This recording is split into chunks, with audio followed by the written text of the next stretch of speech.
میخواهی که جنت درایی، میخواهی که صاحب رحمت شوی، میخواهی که نجات یابی از عذاب خدا، از شهوت احتیاط شو. از همه شهوتی بعد این شهوت جنسی ای برادرها که او را زنا میگن. از همه شهوتی بعد این چی بوده است؟ زنا. شهوت گفته کشیش میگن. معنی شهوت چی بوده؟ کشیش. به آب و به چای و نان و زن نمیشه، اما او باید در چارچوبه شریعت باشه. در چارچوبه شریعت بودن وقت نه و نفس نیست و شهوت نیست. از همه شهوتی بعد امروز زنا و تنفروشی ای که خواهی که جنت درایی، خواهی که صاحب رحمت شوی، خواهی که از عذاب خدا خلاص شوی، از شهوت خود احتیاط شو. انا ماه شریف رمضان اکنون ماه انسان سازه به قریبی میبیو. انا اکنون شهوت ما لجا میکنیم. ولیصبر علی شدائدها و مصائبها. جنت میخواهی، رحمت خدا میخواهی، اکنون صبر کن به مصیبت های دنیا، صبر کن به این سختی ها. این دین، این آیین، این مسجد، این قرآن، این میراث رسول اکرمه. این به آسانی آمدگی نیست، این به محنت آمدگی است، این به عذاب آمدگی است. برای ما مفت آمدگی است، برای همه قیمت ندارد. میدانین که همه شما جنگ بدر، جنگ احد، جنگ موته، جنگ سویق و جنگا رو نغز میدانین، اون غزوه ها رو خوب میدانین.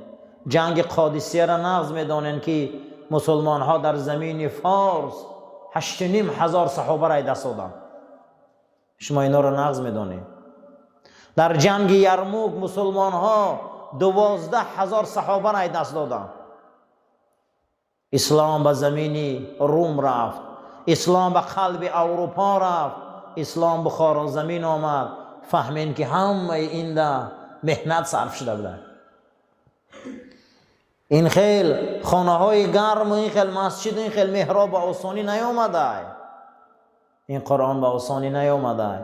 این بسیار شداید سختی های کلان داشت، مصیبت ها داشت.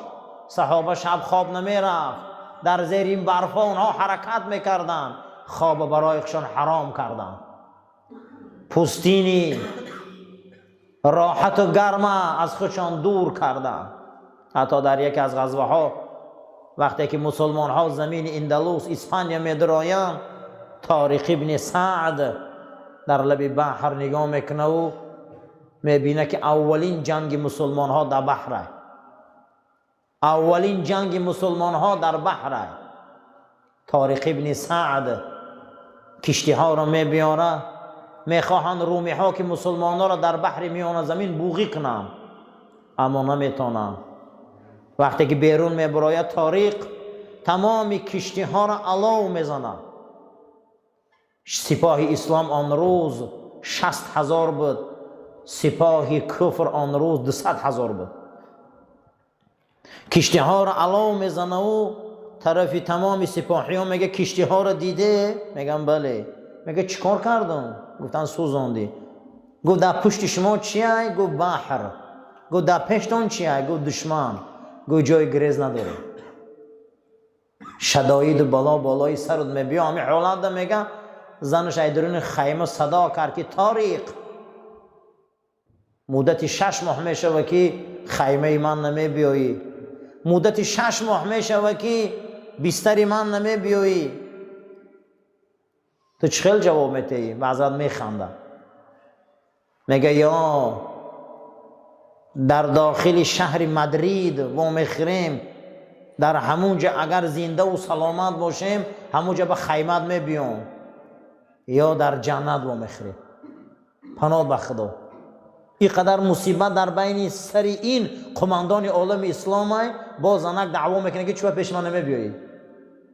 روز شد که مسلمان ها دروازه های شهر اندلس هوی کردن، 600 سال اندلس در دست مسلمان ها بود.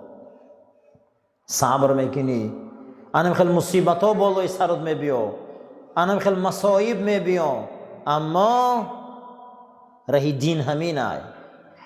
چی نمیرسه جابر ابن عبدالله ده که از مدینه منوره بیایه و در خط هرات خاک شوه؟ چی نمیرسه او ده؟ چی وای سودا را دوست نمیداره؟ وای زن دوست نمیداره؟ وای راحت دوست نمیداره؟ اما اونها به خاطر این قرآن و این مدرسه و مسجد سرزمین های من آورده آباد کردن. مسعود ابن عباس همون روز پیغمبر خدا از دنیا میگذره، این صحابه در شستن جنازه رسول اکرم اشتراک داشته، آب میریخته. و دادر عبدالله ابن عباس بود، اکش بچه حضرت عباس امکی رسول اکرم صلی الله علیه و سلم. این چی میشوه که میبید از سمرقند ما درین یک غار میدره میره شاهی زنده میشوه؟ چی وای مجبور میکنه؟ چی وای سودا رو دوست نمیداشت؟ وای راحت دوست نمیداشت؟ وای راحتی زنک نغز نمیدید؟ اما همش پسی پا زد آمد داخلی اون غار در آمد با نام شاهی زنده رفت، دیگه باز نگشت. برای همین عزیزا راه اسلام همینه که در مصیبتاش صبر میکنی، در سختی ها صبر میکنی. خوشا به حال انسانه که این امانت به صعود رسانه. پروردگار گفت والله یحب الصابرین، من بنده های صبر کننده ما دوست میدارم.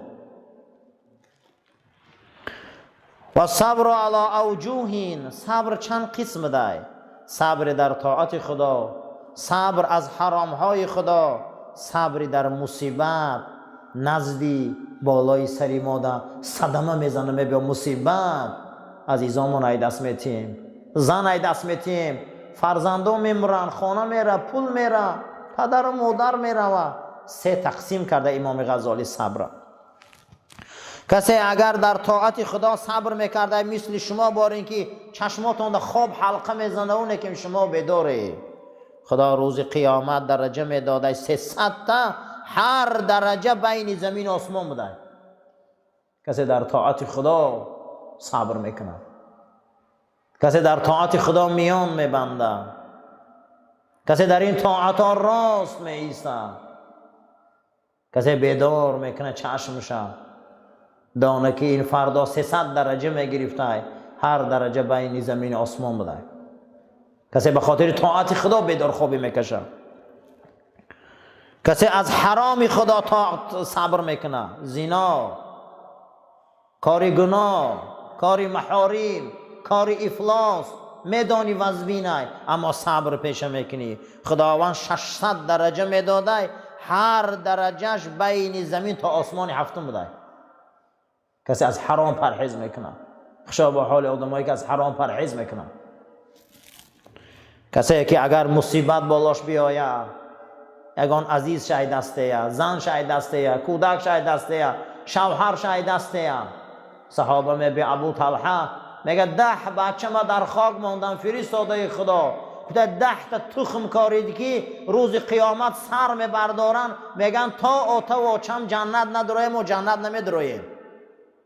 خشا به حال آدمایی که فرزنداشان در یاشه از دست دادن، پیغمبر گفتن کسی 2 فرزندش به بلاغت نرسیده دست داده باشه، روز قیامت و نزد خدا دعوا میکردین که تا ما را پدر و مادرمون جنت نداریم و جنت نمیدرویم، که جای او جنت هست. کسی در این خیلی مصیبت ها پدر میتیه، مادر میتیه دست، عزیزاش میتیه، صبر میتیه، خدا 700 درجه میداده که از زمین تا عرش تا زیر صدرت المنتهی بوده هر یک تاش. این درجه ها را خداوند برای آدمایی میداده که در مصیبت صبر پیشه کنند. روی النبی صلی الله علیه و سلم، پیغمبر حدیث گفتند که با خدا گپ زدن. خشا به حال آدمیا، پیغمبر ما را بزرگیش بینه که خدا قدی گپ بزنه. ما من عبد نزلت به بلیه، هر بندم که در او بلا می بیا والاشته اما او من میقپه، مگر اینکه من برای او پیش از دعا کردن حاجت چه میبرارم. بلا بالای سرش میبیا من میقپه، حالی از من دعا نکرده سوال نکرده میبرارم، دعاش قبول میکنم پیش ای دعا کردن. هر بندم ده که بلا میبیا من ده پناه نمیطلبه، او میره از مخلوق پناه میطلبه، من برای او درهای آسمان محکم میکنم. من برای او درای رحمت محکم میکنم. بنده ایده که بلا می اومده بالای سرش نه، حالی دستش نبرداشته که دعاش قبول میکنم. دستش نبرداشته بالا چیکار میکرده خدا؟ دعاش قبول میکنم. واجب است بر هر یک آدمی عاقل در بلا صبر کنه، ولا یشکو، شکایت نکنه، و ینجو من عذاب دنیا و الاخره. کسی بالاش بلا میبیا صبر میکنه، خداوند غم دنیا و آخرت از سرش دور میکرده، دیگه بالای غم نمی آورده. زیرا این که وزبین ترین بلا را اول پیغمبران میدیدن، دویم اولیا میدیدن، سوم هر کسی که چند ایمان داره. تا ما بالای سر مونده بلا نبیاید، ولی مسلمان بودن ما معلوم نیست. ما دعوای ایمان میکنیم که من الحمدلله مسلمان و خمون به ایمان میگیریم، که باید بلاقت امتحان شویم.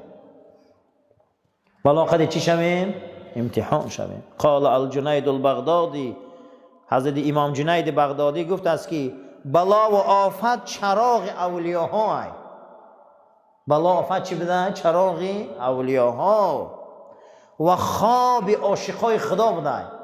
عاشقای خدا بلا میدیدین اگه خواب میکردین با.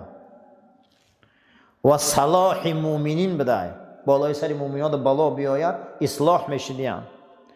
و آدمای جاهل و غافل هلاک میکرده.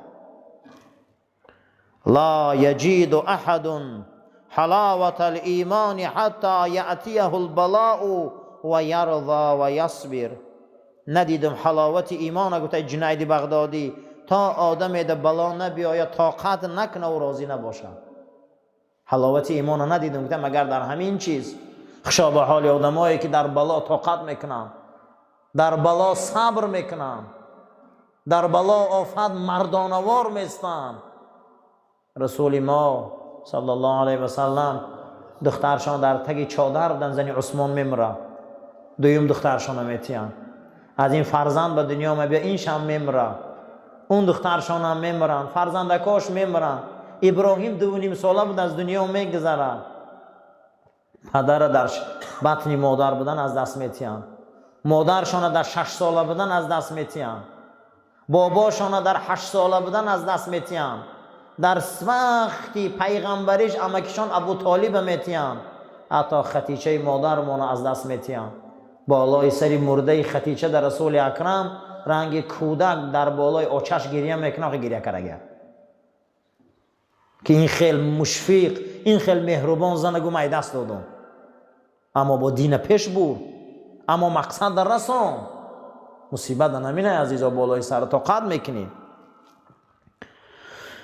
جناب پیغمبر فرمودن من مریض لیلتان، کسی شب بیمار شود، فصبر، طاقت کنه، راضی شود از این کسلش، ای خدا از گناه همیشه تازه میکرده ایش خدا که نو ای آچش به دنیا آمده.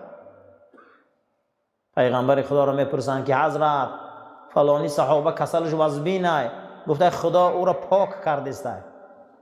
تا چگونه؟ گفته مسلمان وقتی که کسل شود خدا او را پاک کرده، او شستشو قرار داره. فاذا مرضتم فلا تتمنوا العافیه، وقتی شما کسل شده هیچ محل در حال سلامتی و تنجیر و صحتی را نپرسه، زیرا که در بدن شما گفت کفارت گناه بوده. کم ترک صبر کنی اکو، کم ترک طاقت کنی اکو، همو گناه ها ریز رو آخی. در برای مسلمان چی بوده؟ ریزیشی گناه. قال الضحاک، امام ضحاک گفته من لم یبتلی بین کل 40 لیلة ببلیة ام هم او مصیبت فلیس له عند الله خیر. نزد ما اولیاء همین است که هر کس در 40 روز یک بلا و یک غم و یک مصیبت بالای سرش نبیاید، معلوم است که حال ایمانش قوی نیست. برای آدمای ایمان قوی خدا امتحان رای میکرده. حضرت ابراهیم خداوند چی امتحانایی کرد؟ حضرت ابراهیم به علا پرتافت. حضرت ابراهیم از زنش تا او شاه دست درازی کرد. حضرت ابراهیم فرزندش به قربانگاه کشید، اما همه ای امتحانا را حضرت به سری بلند گذاشت، خشا به حالش. بعد از او گفت انی جاعلک للناس اماما. ابراهیم اکنون همه پیغمبرا پیغمبرن لیکن امام نیستن، اکنون من تو را برای بشریت امام اعلام میکنم. حضرت ابراهیم کی بوده؟ امام. غیر پیغمبریش هم بود چی بوده حضرت؟ امام. رسول الله هم امام هم. امتحانا را گذاشت. هر انسان باید بینم کدام روز پیغمبر ما خرسندی بود. یگان روز رسول ما خرسندی نبود عزیزان. یگان روز پیغمبر ما خرسندی نبود. هر روزش به یک زیقی میگذشت. چرا؟ احوال فقر اومد، کمبغلی اومد، عزیزاش ای دست میرفتن، دین، آیین، چقدر آزارا حضرت دادن. برای همین ایمان آدم ایمان قوی را بالای سرش نه غم هم می آمد از این شخصیت. ایروی همین معلوم میشه گفته با واسطه امتحان خدا ما مومن بودن ما معلوم میشه. از حضرت معاذ بن جبل روایت بوده که حضرت گفتن هر وقت بنده مسلمان به سقم و وبا و کسل گرفتار میشود، ملائکه طرفی شمال چپ میگفته، ملائکه طرفی چپ میگفته، ملائکه طرفی راست قلم بردار هیچی ننویس. میگفته چما؟ میگفته بنده کسل شده گیا، یگان چی ننویس قلم تا او بردمو میمونده. و ملائکه دستی راست میگفتن چیکار کنم؟ با تو چیکار میکنی؟ میگفته تمام بیماریش همین خل عمل و ثواب نویس که غیر ثواب در نامه اعمال و چیزی نبینم. وقتی بنده کسل میشده ملائکه طرفی دستی چپ راستش میگفته که هیچی ننویس قلم تو برمونه که امروز روزی من ای فقط همون ورقه ها ده همون کتاب ها را ای ثواب پر میکردگی بنده کسل ای. حتی رسول اکرم صلی الله علیه و سلم فرمودن بنده جمعه خان، بنده مسجد بیا وقتی کسل میشده ملائکه آمده جای او را میدیدین غمگین میشدین. میگفتن ایده همینجا چیکار میکرد؟ نماز میخوان. حتی یک عالم از دنیا میگذشته 40 روز زمین گریه میکرده، 40 روز آسمان گریه میکرده. چی با؟ میگفتن قدم این برکت بود، جای این برکت بود. حتی که جای آدم این نمازخوان و ملائکه خالی میدیدن میگفتن این کجا ده؟ دعاش کنه که بیاید. اما او را میفهمیدن که او گذشته های، اما او را میفهمیدن او مرده های، استغفارش میکردن که خدایا رحمتش کن. معاذ بن جبل او از بنده وقتی کسل میشوه ملائکه طرف دستی چپ ای نوشتن میقبیدن تو بس که ما ملائکه دست راست نویسه. چی نویسه؟ تمام اعمال ثواب نویسه. الحمدلله. دردم یا نعمت های، دردم یا کسلی های، دردم یک کسلی در وجود ما هسته که یک تنبل میکنه بدن مونه، اما ریزیش و کفارت گناه مونه. و آمدگی بده است در خبر از جناب پیغمبر صلی الله علیه و سلم اذا مرض العبد بعث الله الیه ملکان. بنده وقتی که بیمار میشده خدا دو ملائکه رو راهی میکرده است، میگفته نظر کنه که بندم چی میگه. بعد از اون ملائکه ها میگفتند که پروردگارا الحمدلله میگه، شکر میکنه، تو میدانی که او چی میگه، تو همش میدانی و اما دیده استم که الحمدلله شکر گفته است. فیقول خدا میگفت از ملائکه ها لعبد الا ان انا توفیته ان ادخله الجنه و ان انا شفیته ان ابدله لحما خیرا من لحمه و دما خیرا من دمه و ان اکفر عنه سیئاته. ملائکه هم شاهد باشه اگر این بندم از دنیا به این درد گذره من ایره در بین جنت جاش میکنم. اگر شفاش دیم اون خون و آن گوشت و آن رگ و آن پوسته که به این بیماری درد کرد ما او را علیش میکنم و یک خونه که از این خون بهتر بود، و یک گوشته که از این گوشت بهتر بود، و یک پوسته که از این پوست بهتر بود. چرا؟ زیرا که اون خون و گوشت پوست گناه زدگیش میکشم میپرتم، خون و پوست و گوشت نوش میتیم که با چیزی نو کار سر کنم. خشا به حال انسانه که در درد طاقت میکنن و شفا مییابن. وقتی او شفا مییافته شکر میکرده، او پوستی نو میپوشیده، او گوشتی نو میپوشیده، او خونی نو میپوشیده است. گفته علیش میکنم اگر گفته با این درد مر و صبر کنه، من او را در بین جنت جا میتم. حکایت است که کان فی بنی اسرائیل رجل فاسقون، در بنی اسرائیل یک مرد فاسق بود. ای فسقش هیچ کس او را من کرده نمیتونست، حتی زج اهل بلده، دیهات شهر از دستی به داد آمده بود. مردم از من کردن یا عاجز بدن از فسقش و سوی خدا دعا میکردن. خدا به سوی موسی امر کرد این که بنی اسرائیل ده یهودیا ده یک جوان فاسق است که او را از شهرش بیرون کردن، او را نماندن، حتی که از نحسی این یگان جهنم یگان عذاب بالای سرمانه بیاید سرش کردن. موسی علیه السلام آمد و این جوان دید که برآمد، برابر دی خلق موسی میره بیرون کرد. به خدا امر کرد که او را از همین دیه بیرون کن. موسی این کار را کرد. فخرج الی مفازت، این جوان رفت یک جایی که نه یک انسان بود و نه یک زراعت بود و نه یک وحشی بود و نه یک پرنده بود. روز فمریزه بیمار شد. فی تلک المفازه، در همون منطقه، ولیس عنده معین یعینه، نه یگان چشمه بود نه یگان خیش تباره بود. در روی خاک غلطید و سرش ماند. گفت اگر پدر و مادرم پیشم ده میشدن لرحمتنی، من در رحم میکردن، ولا بکد علی مزلتی، این حالی منم میدیدم نو گریه میکردم. و اگر پدر و مادرم زنده میشد، فرزندام زنده میشد، من دستم میگرفتن. اگر زنم میشد پیشم، برای من گریه میکرد ای فراقم. یگان کس نیست از دوستام که برای من گریه کنه و پیش جنازه من ده باشه. گفته میگه این جوان گریه کرد، میگه بالای خاک ده.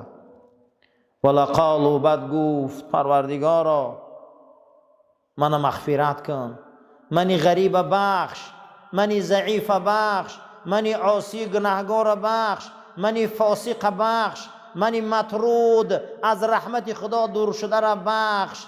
من امروز از شهر به سوی بادیه آمدم، غریب شدم، من دور شدم، در این بادیه غلطیدم. من میدانم که اکنون از این دنیا به آخرت میرم، همه چیز ناامیدم باشم، اما از رحمت تو امید دارم.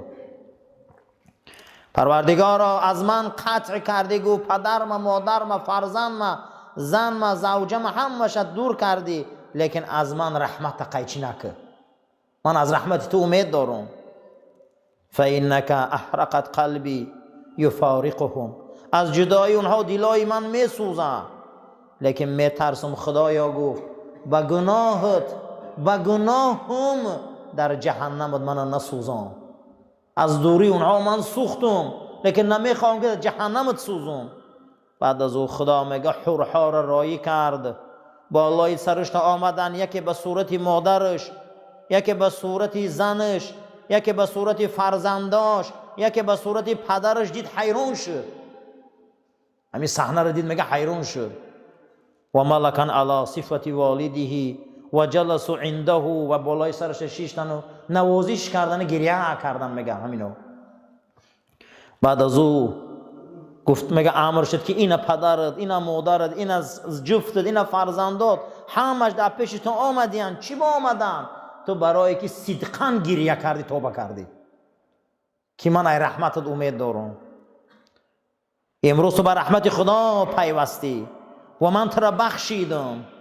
بعد از او میگه خدا به موسی علیه السلام امر کرد موسی فلان وادی رو، در همون موضع یکی از اولیاهای ما از دنیا گذشتگی است، فاحذروه، حاضر باش، و تول امره وراءه، پیشش در رو. موسی حاضر شد، همین موضع را دید که همین جوان، همون جوانی که از شر خودش سرش کردگی بود، در همین وادی به آب و به هیچ چیز غلطی به امر خدا. و موسی دید که حورها در اطراف او دور میزنند بعد از اون موسی گفت پروردگارا این همون جوانی است که اخرجته من البلدی، با فرمان تو من را بیرون کردم، با فرمان تو من را سر کردم. بعد از او خدا گفت موسی تو را من نگفتم که رحمتی من کلانه؟ موسی تو خبردار نیستی که رحمتی من کلانه؟ این وقت این موضع آمد، از وطنش جدا شد، از مادرش جدا شد، از پدرش جدا شد، از زن و فرزنداش جدا شد. وقتی اینجا که آمد او غریب بود. من غریب گفت دوست میدارم موسی. غریب دعاش گفت مثل دعای نبی های پیغمبر های، من غریب دوست میدارم موسی. من این حورا را رایی کردم به صورت اولاد اجداد پدر و مادرش که بنده من دلش آب خره در وقت جان دادم. یترحمون علی مزلته فی غربته. این وقت خش غریب گفته دعا کرد، منم رحمت ما برای او ارزانی کردم بالای سرش نه. فانه اذا مات الغریب، موسی میگه گفت که موسی گوش کن، هر وقت یک غریب میمره و او بنده من یاد میکنه، من امر میکنم آسمان و زمین برای گریه میکنه که فلان غریب در فلان جا مرده. آسمان و زمین امر میکنم گریه میکنه. رحمتی من میدانی موسی چند کلانه؟ من چخیل رحم نکنم او دا، غیر من کی دارن او؟ من چخیل اونها را پرتم؟ همه گناهش بخشید و موسی جنازش میخوانی اکر دعاش میکنی گوروش میکنی. انا این از رحمت خدا، انا این از فضیلتی که پروردگار برای ما داده است. هر وقتا که آدمی غریب در وقت نزع میشده، در وقت جان برآمدن، پروردگار میگفت یا ملائکتی، ملائکه های من، این غریب مسافره، فرزنداش ترک کرده، عیالش ترک کرده، پدر و مادرش ترک کرده، این میمره، هیچ کس برای این گریه کننده نیست، هیچ کس برای غم نمیخوره. بعد از آن خداوند یکی از ملائکه ها را به صورت پدرش میگردونده، یکی از ملائکه ها را به صورت مادرش میگردونده، یکی از ملائکه ها را به صورت فرزندا و خاننگیش میگردونده. پیش او می آوردین، او چشماش میکشاده، اینها را میدیده، با همین خرسندی میگه روحش قبض میکنه خدا. قسم به خدا این حقه، این را من دیدگیم خدا. وقتی که انسان اگر واقعا بیمار شود در دل شب، رحمت خدا کلانه. می بیاین یک مخلوقاتی که او را نمیشناسی.